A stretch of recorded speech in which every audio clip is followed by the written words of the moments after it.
Hi నమస్తే అండి. పోయిన వారము 2 చికెన్ పాక్స్ కేసెస్ చూశాను. సో, చికెన్ పాక్స్ గురించి డీటెయిల్‌గా డిస్కస్ చేద్దాము.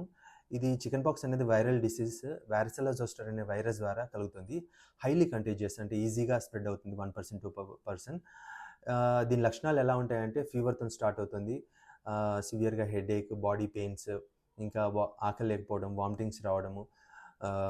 ఫీవర్ వచ్చిన తర్వాత ఒక 5-7 డేస్ తర్వాత ర్యాష్ అనేది స్టార్ట్ అవుతుంది. ఈ మచ్చలు అనేది రెడ్ స్పాట్స్ లాగా స్టార్ట్ అవుతాయి. దాని తర్వాత ఫ్లూయిడ్ ఫిల్డ్ బ్లిస్టర్స్ అంటే వాటర్ బ్లిస్టర్స్ లాగా దాన్ని వెసైకిల్స్ అంటాము.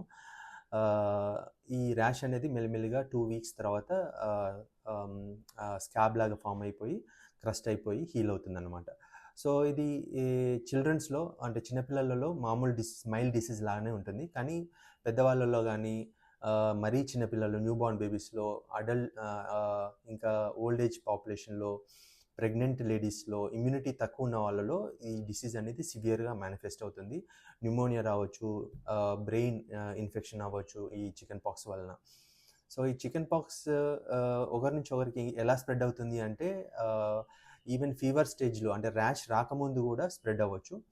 సో దీన్ని ఎట్లా స్ప్రెడ్ అవుతుందంటే ఎయిర్ డ్రాప్లెట్స్ అంటే తుమ్మినప్పుడు, దగ్గినప్పుడు, లేకపోతే వాళ్ళ ర్యాష్ని టచ్ చేసినప్పుడు, వాళ్ళు యూజ్ చేసిన ఇన్ఫెక్ట్ అయిన పర్సన్ క్లోత్స్ వలన కూడా స్ప్రెడ్ అవుతుందన్నమాట.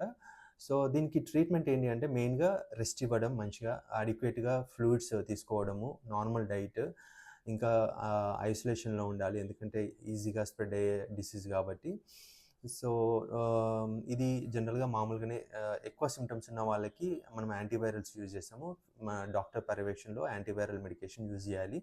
అసైక్లోవిర్ కానీ, వాలసైక్లోవిర్ కానీ తొందరగా ఫాస్ట్ రికవరీ ఉంటుందన్నమాట. సో ఇది కంప్లీట్లీ ప్రివెంటబుల్ డిసీజ్ అండి. అంటే వ్యాక్సిన్స్ ఉన్నాయి. చికెన్ పాక్స్ వ్యాక్సిన్ మన చిన్నపిల్లల్లోనే 12 months అప్పుడు ఒక డోసు, 4 to 6 years అప్పుడు ఒక డోసు, రెండవ డోసు ఇస్తాము. ఇది 90% ప్రొటెక్షన్ ఉంటుంది. ఈ చికెన్ పాక్స్ ఒకసారి వస్తే లైఫ్ లాంగ్ ఇమ్యూనిటీ ఉంటుంది. కానీ ఈ కొన్నిసార్లు ఇమ్యూనిటీ ఎప్పుడైనా వీక్ అయినప్పుడు, చికెన్ పాక్స్ ఆల్రెడీ వచ్చిన వాళ్ళలో ఇమ్యూనిటీ ప్రాబ్లమ్స్ ఉన్నప్పుడు రియాక్టివేషన్ అవుతుందన్నమాట. దాన్ని షింగిల్స్ అంటాము, హెర్పిస్ జాస్టర్ అంటాము. అంటే ఒక ఏరియాలో సివియర్గా ర్యాష్ రావడం, పెయిన్ఫుల్ ర్యాష్ రావడము జరుగుతుందన్నమాట. అలాంటప్పుడు కూడా ట్రీట్మెంట్ తీసుకోవాల్సిన అవసరం ఉంటుంది. Thank you very much.